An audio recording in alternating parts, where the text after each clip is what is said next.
হাজার বছর ধরে আমি পথ হাঁটিতেছি পৃথিবীর পথে, সিংহল সমুদ্র থেকে আরো দূর অন্ধকারে, মালয় সাগরে অনেক ঘুরেছি আমি।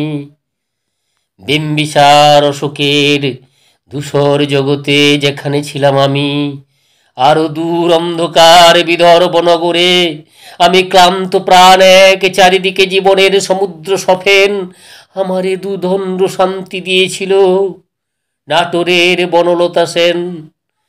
চুল তার কবেকার অন্ধকার বিদিশার নিশা, মুখ তার শ্রাবস্তির কারুকার্য, অতি দূর সমুদ্রের পর হাল ভেগে যে নাবিক হারায়েছে দিশা।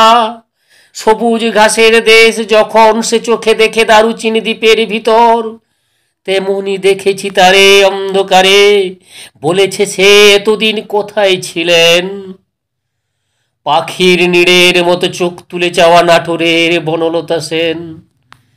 সমস্ত দিনের শেষে শিশিরের শব্দের মতন সন্ধ্যা আসে, ডানা রৌদ্রের গন্ধ মুছে ফেলেছিল, পৃথিবীর সব রং মুছে গেলে পাণ্ডুলিপি করে আয়োজন, তখন গল্পের তোরে জোনাকির রঙে ঝিলমিল সব পাখি ঘরে আসে, সব নদী ফুরায় জীবনের সব লেনদেন, থাকে শুধু অন্ধকার মুখোমুখি বসিবার বনলতা সেন।